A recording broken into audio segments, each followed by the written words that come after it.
नमस्कार, capital TV देख रहे हैं आप। मैं हूं आपके साथ पूजा। ब्रेकिंग नाउ में बड़ी खबर आपको बता रहे हैं। राज्यसभा में आज वक्फ संशोधन विधेयक पर बनी जेपीसी रिपोर्ट को पेश कर दिया गया है और रिपोर्ट के पेश होते ही राज्यसभा में जमकर हंगामा भी हुआ है। हंगामा की वजह से कुछ देर के लिए सदन की कार्रवाई को स्थगित करनी पड़ी थी, लेकिन उसके बाद फिर से जब सदन की कार्रवाई शुरू हुई, जब पक्ष की तरफ से बोलने का मौका जेपी नड्डा को दिया गया तो विपक्षी सांसदों ने वॉकआउट कर दिया।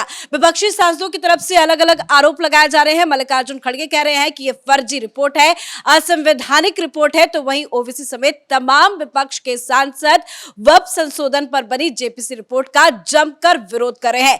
तो आज राज्यसभा में जमकर हंगामा हुआ है। तमाम अपडेट आपको बताएंगे। मेरे साथ जुड़े हुए हैं कैपिटल टीवी के editor in chief doctor Manish Kumar. ये तो लाजमी था कि जेपीसी की रिपोर्ट पेश होगी और हंगामा होगा। विपक्ष ने आज यही किया। विपक्षी सांसदों ने वॉकआउट कर दिया। देखिए, विपक्ष जो है वो निराधार आरोप लगा रहा है और टेक्निकली कानून के हिसाब से भी वो गलत है। कई सारी चीजें जिसको समझना जरूरी है।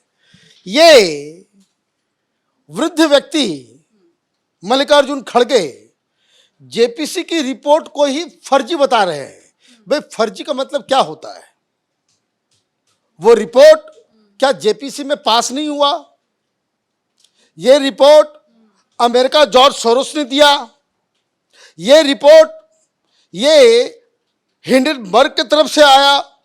ये रिपोर्ट दलाल पत्रकारों ने दिया। भाई, फर्जी कहने की आपकी हिम्मत कैसे हुई? वो कह रहे हैं कि ये फर्जी है, हम इसे नहीं मानेंगे, ये पूरी तरह से असंवैधानिक। आपके मानने ना मानने से क्या होगा? आपको जो मन आएगा आप वो करोगे। संविधान लेकर के घूम रहे हो। जेपीसी के चेयरमैन के द्वारा दिया गया रिपोर्ट, उसको आप फर्जी बता देंगे? यह है अहंकार और दम।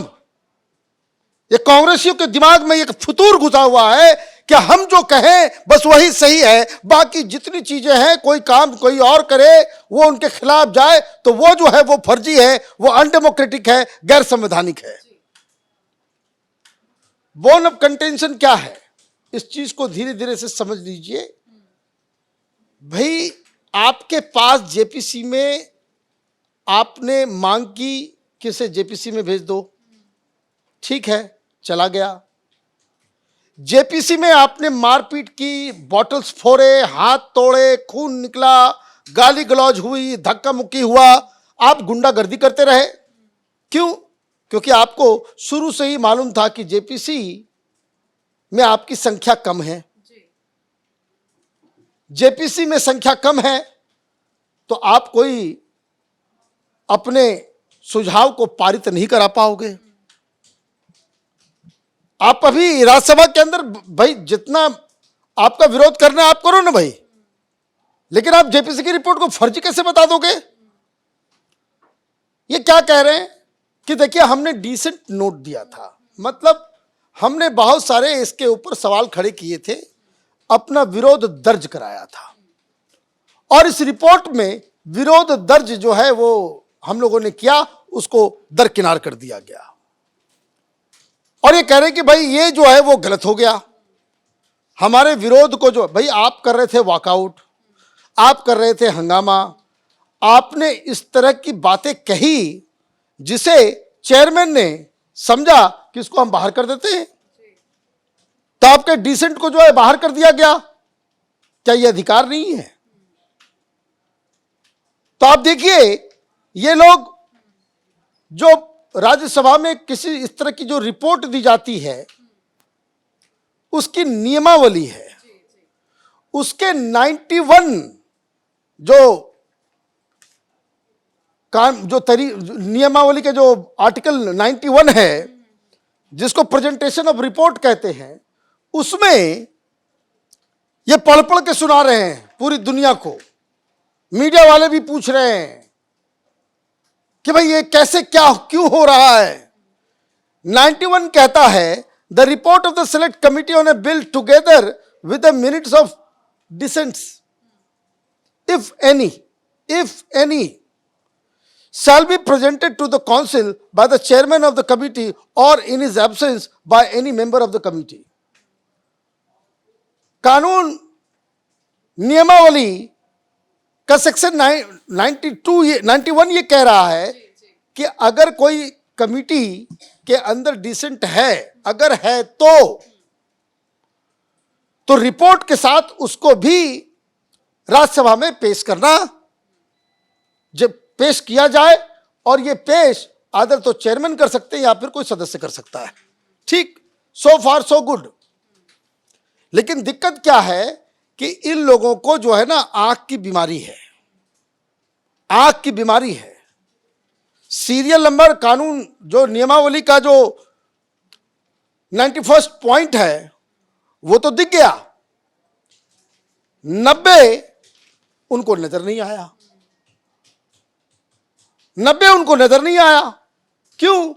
क्योंकि इसके नियमावली के आर्टिकल 90 के 7th पॉइंट के ऊपर जो लिखा हुआ है उसको भी आप ये समझिए। भाई पार्लियामेंट में कार्रवाई का जो नियमावली है उससे मैं आपको कोट कर रहा हूं।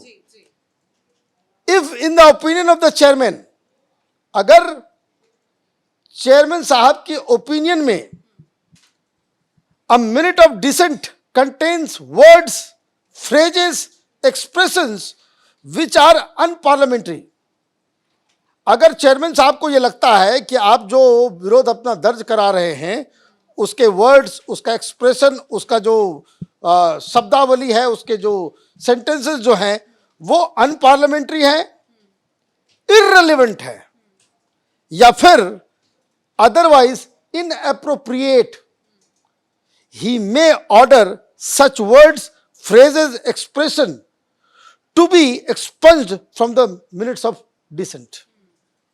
भाई 90 नंबर तो ये कह रहा है कि ये पूरी तरीके से अधिकार चेयरमैन का है कि अगर आप कोई जो विरोध कर रहे हो, कोई अपना जो दर्ज करा रहे हो विरोध, वो दरअसल उनके नजर में लगे कि ये इररिलेवेंट है, अनपार्लियामेंट्री है, या इसका कोई लेना देना इस रिपोर्ट से नहीं है, तो ये उनकी विवेक पे है कि वो उसे खारिज कर दे। ठीक, तो खारिज कर दिया तो अपने अधिकार के अंदर ही काम कर रहे हैं ना। तो खारिज कर देने से ये फर्जीवाड़ा कैसे हो गया? और ये जो नियमावली है ये तो कांग्रेसियों ने ही बनाया है, ये तो आपने ही बनाया है, तो बीजेपी वाले ने तो बनाया नहीं है। या आपकी जब सरकार थी उसी समय से बनता चला आ रहा है, उसी पे सब कुछ चल रहा है। तो कहने का मतलब ये है कि आपने क्या किया, आप खामखा के एक इशू को क्रिएट कर रहे हैं, आप पार्लियामेंट्री प्रोसीजर को फर्जी बता रहे हैं। भाई ठीक है, आपको डिसेंट है, आपको विरोध है, आप विरोध जो बातें आप जेपीसी में कह रहे थे, अभी राज्यसभा में बिल आया है, इसके ऊपर डिस्कशन होगा, you will be given full opportunity to express your dissent. क्या क्या आपका विरोध है, आप सब कुछ जो है आप ये करते। लेकिन टेक्निकल पॉइंट क्या ये चाह रहे हैं? चाह ये रहे हैं कि वापस भेजा जाए, वापस जेपीसी में जाए, फिर से उसके ऊपर डिस्कशन हो, डिसेंट को जो है वो आदत क्या है कांग्रेसियों की और ये इंडी गठबंधन वालों की कि कोई जेपीसी बन गई तो 11-11 साल 10-10 साल वो जो है वो घिंचता चलता रहता है कि भाई ठंडे बस्ते में डाल दिया। जब जेपीसी में डाला गया तो सब लोगों ने कहा कि भाई ठंडे बस्ते में चला गया। नहीं, इस बात से दिक्कत है कि क्यों इतनी जल्दी जेपीसी की रिपोर्ट तैयार हो गई। भाई ये काम करने वाली सरकार है, इन्होंने ठान लिया है, और राज्यसभा में भी ये पास होगा, लोकसभा में भी पास होगा, और ये डुगडुगी बजाते रह जाएंगे। हालांकि अलग अलग बयान और प्रतिक्रिया भी आ रही है। संजय सिंह कह रहे हैं कि इसी तरह से अब गुरुद्वारे की जमीन भी छीन ली जाएगी, मस्जिद की जमीन भी छीनी जा रही है और मंदिर की जमीनों को भी छीन लिया जाएगा। ठीक है भाई, आपके सपने आ रहे हैं तो आप अपने सपने को जो है दूर रखिए, है ना। क्या इस तरह का कानून, ये देखिए कितने फ्रॉड लोग हैं, ये सब लोग इतने फ्रॉड हैं, ये मुसलमानों को भड़काएंगे, दंगा करवाएंगे। फिर से मैं आपको बता दे रहा हूं, ये सब सड़क छाप किस्म के लोग इस तरह के आर्गुमेंट को दे रहे हैं जिससे मुसलमान भड़क जाए। भाई मंदिरों के लिए वक्फ बोर्ड है कोई? गुरुद्वारों के लिए वक्फ बोर्ड है कोई? चर्चेस के लिए कोई वक्फ बोर्ड है कोई? कोई कानून ऐसा है? क्या बकवास कर रहे हैं ये? इन्हीं इनके मन में जो कुछ भी आएगा मुसलमानों को भड़काने के लिए ये काम करेंगे। यही धंधा है इन लोगों का। लोगों को गलत जानकारी, गलत चीजें, अफवाह, और लोगों को लेकर अरे हाँ कहीं ऐसा तो नहीं, जैसे कैसे मुसलमानों को लग गया था हमारी नागरिकता जा रही है, खड़े हो गए सब, पहुंच गए इमोशनल फूल बन करके। कुछ लोगों ने पैसे कमा लिए, ये शाहीन बाग के चक्कर में करोड़पति बन गए, खरबपति बन गए, और मुसलमानों को जो है आपने स्टिग्मेटाइज कर दिया। कहाँ किसकी नागरिकता गई? तो ये जो पागल बनाया जा रहा है मुसलमानों को कि हमारी मस्जिदें छीन ली जाएंगी, हमारी दरगाहें छीन ले, कोई नहीं छीना जा रहा है। जहां जहां डिस्प्यूट है उस डिस्प्यूट को किस तरीके से कानून के हिसाब से उसका हिसाब किताब किया जाए, उसके लिए बदलाव किया जा रहा है। ये दरगाह, ये मस्जिदें, ये आपके मकबरे, इन सबको छीनने के लिए नहीं है।